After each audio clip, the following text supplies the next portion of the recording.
समय यात्रा, time travel, ये शब्द सुनते ही क्या ख्याल आता है? आज हम इसी की दुनिया में गोता लगाने वाले हैं। कुछ ऐसी थ्योरीज की बात करेंगे जो किसी की निजी कहानी से शुरू हुई और कुछ ऐसी भी जो ब्रह्मांड की अजीब और गरीब गड़बड़ियों की तरफ इशारा करती हैं। तो चलिए इसकी शुरुआत एक ऐसी कहानी से करते हैं जिसका फिजिक्स से ज्यादा एक वादे से लेना देना है। सोचिए एक 10 साल का बच्चा है और वो अपनी आंखों के सामने अपने पिता को, जो एक टीवी रिपेयरमैन थे, आखिरी सांसें लेते हुए देख रहा है। बस उसी नुकसान ने, उसी दर्द ने उस लड़के के दिल में एक जुनून पैदा कर दिया। एक ऐसा जुनून जिसने टाइम मशीन बनाने की शायद सबसे मशहूर कोशिशों में से एक को जन्म दिया। ये टाइमलाइन देखिए, ये साफ दिखाती है कि कैसे एक बच्चे का दुख उसकी जिंदगी भर की वैज्ञानिक खोज बन गया। मतलब एक पर्सनल ट्रेजेडी से शुरू होकर एक साइंटिफिक मिशन तक का सफर। तो मैलेट का आइडिया था क्या? बहुत दिलचस्प। उन्होंने सोचा कि क्यों ना आइंस्टीन की थ्योरी का इस्तेमाल करके रोशनी यानी लाइट से ही टाइम को मोड़ा जाए। सोचिए, तेज लेजर की एक रिंग बनाकर स्पेस टाइम को ही घुमा दिया जाए और एक ऐसा भंवर बनाया जाए जो हमें सीधे अतीत में ले जाए। लेकिन आइडिया जितना शानदार था, मुश्किलें भी उतनी ही बड़ी थी। साइंटिफिक कम्युनिटी को कई शक थे, जैसे क्या ये सिर्फ कागज पर ही मुमकिन है? कोई वापस भविष्य में कैसे आएगा? और सबसे बड़ा सवाल, पैराडॉक्स का क्या होगा? अगर किसी ने अतीत में जाकर कुछ बदल दिया तो? बस इन्हीं सवालों ने इस प्रोजेक्ट पर ब्रेक लगा दिया।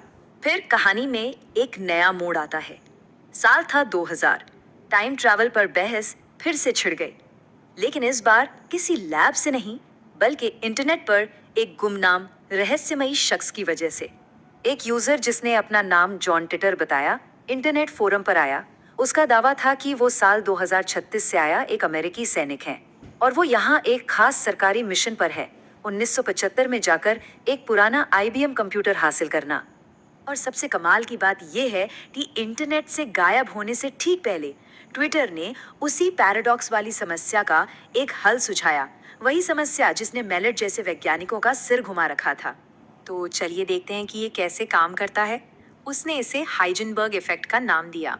हाँ, तो अब आते हैं टाइम ट्रैवल के सबसे बड़े और सबसे मशहूर सवाल पर।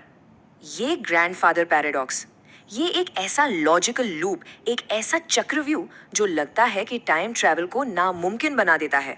मतलब अगर कोई पैदा ही नहीं हुआ तो वो वापस समय में गया कैसे?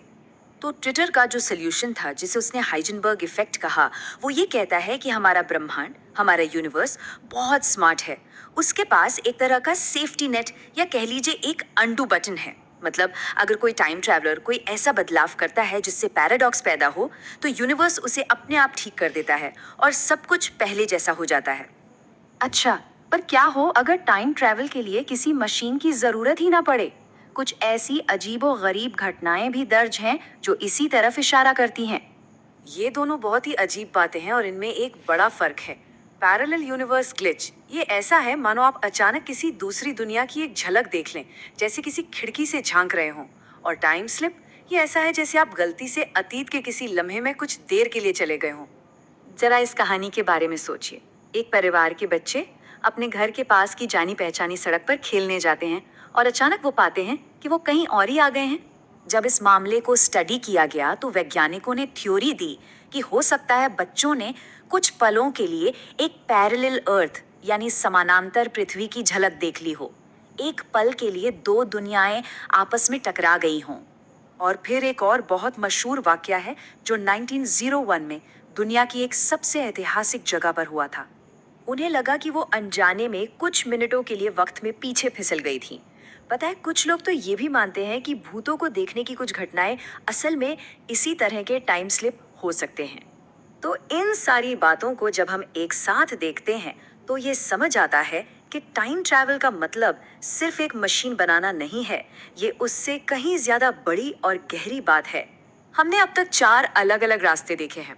पहला, इंजीनियर्ड रास्ता, मतलब रोनाल्ड मैलेट की तरह एक मशीन बनाना। दूसरा, विजिटर का रास्ता, जैसे जॉन टिटर किसी मिशन पर आया। तीसरा, कॉस्मिक ग्लिच, यानी जब कोई समानांतर दुनिया से टकरा जाए। और चौथा, फैंटमिको, जिसमें कोई अचानक अतीत के किसी पल में पहुंच जाए।